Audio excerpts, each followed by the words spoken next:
ক্লাসের সবচেয়ে ভালো ছাত্রী হতে চেয়েছিল একটি মেয়ে। তার নাম ছিল রিয়া। একদিন সে নিজে থেকে ক্লাসের মনিটর আরিফের কাছে গিয়ে বলল সে আরিফের গার্লফ্রেন্ড হতে রাজি, কিন্তু তার একটি শর্ত আছে, আরিফ আর কখনো পরীক্ষায় ফার্স্ট হবে না। আরিফ অনেক দিন ধরেই রিয়াকে চুপচাপ পছন্দ করত, তাই সে এক মুহূর্ত দেরি না করে শর্তটি মেনে নিল। এরপর থেকে রিয়া সব সময় ক্লাসে প্রথম হতে লাগলো। কিন্তু গ্র্যাজুয়েশনের দিন হঠাৎ করেই রিয়া খুব নির্দয়ভাবে আরিফের সাথে ব্রেকআপ করে দিল। শুধু তাই নয়, আরিফ যে আংটিটাকে দিয়েছিল সেটাও সে মাটিতে ফেলে দিল। এতে আরিফ ভীষণ কষ্ট পেয়েছিল। তারপর কেটে গেল 9 বছর। একদিন হঠাৎ তাদের আবার দেখা হলো। আরিফ তখন দেখে অবাক হয়ে গেল রিয়া বিয়ে করেছে 60 বছরের এক ধনী মানুষকে। আরিফ ভাবল রিয়া নিশ্চয়ই টাকার জন্যই তার সাথে সম্পর্ক ভেঙেছিল। এদিকে এই 9 বছরে আরিফের জীবনে অনেক বদলে গেছে। সে এখন এক বিশাল সম্পদের উত্তরাধিকারী। তাই সে ভাবল এবার রিয়ার সামনে গিয়ে তাকে একটু অপমান করবে। কিন্তু ঘটনাটা হলো ঠিক উল্টো। রিয়া তাকে দেখা মাত্র হঠাৎ এগিয়ে এসে তার ঠোঁটে চুমু দিল। তারপর ধীরে ধীরে সত্যিটা বলল। আসলে রিয়া টাকার জন্য বিয়ে করেনি, সে নিজের থেকে 30 বছর বড় একজন মানুষকে বিয়ে করেছিল শুধুমাত্র তার ছোট বোন মীরাকে বাঁচানোর জন্য।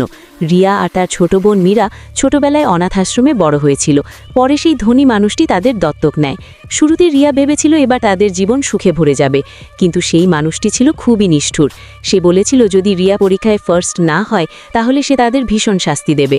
রিয়া তো আরিফের সাথে চুক্তি করে সবসময় প্রথম হতে পেরেছিল, কিন্তু তার ছোট বোন মীরার পড়াশোনা তেমন ভালো ছিল না। প্রায় সে খারাপ রেজাল্ট করত, আর তখন সেই নিষ্ঠুর মানুষটি তাকে মারত। নিজের বোনকে বাঁচানোর জন্য রিয়ার সামনে আর কোনো পথ ছিল না। তাই প্রাপ্তবয়স্ক হওয়ার সাথে সাথেই সে বাধ্য হয়ে সেই ধনী মানুষটিকে বিয়ে করতে রাজি হয়। এই কারণেই সে সেদিন আরিফের সাথে জোর করে ব্রেকআপ করেছিল। আসলে সে তখন থেকেই আরিফকে খুব ভালোবাসত। তাই 9 বছর পর আবার তাকে দেখে সে নিজেকে আর সামলাতে পারেনি। ঠিক তখনই রিয়া দেখতে পেল সেই ধনী মানুষটি তাকে খুঁজতে খুঁজতে আসছে। বাধ্য হয়ে রিয়া আবার আরিফকে দূরে ঠেলে দিল। এই ধাক্কাধাক্কির মাঝে তার গলার নেকলেস মাটিতে পড়ে গেল। সেই ধনী মানুষটি নেকলেসটি খুঁজে পেল, তবে সবার সামনে কিছু বলল না। কিন্তু বাড়িতে ফিরে সে জানালার পাশে দাঁড়িয়ে রিয়াকে ডাকল। রিয়া তার অভ্যাস অনুযায়ী নিজের কোট খুলে তার সামনে হাঁটু গেড়ে বসে পড়ল এবং চুপচাপ মার খাওয়ার জন্য প্রস্তুত হলো। ঠিক তখনই নিচে পুলিশের সাইরেনের শব্দ শোনা গেল। আসলে অনেক আগেই রিয়া সেই ধনী মানুষের সব অপরাধের প্রমাণ সংগ্রহ করে পুলিশের কাছে পাঠিয়ে দিয়েছিল।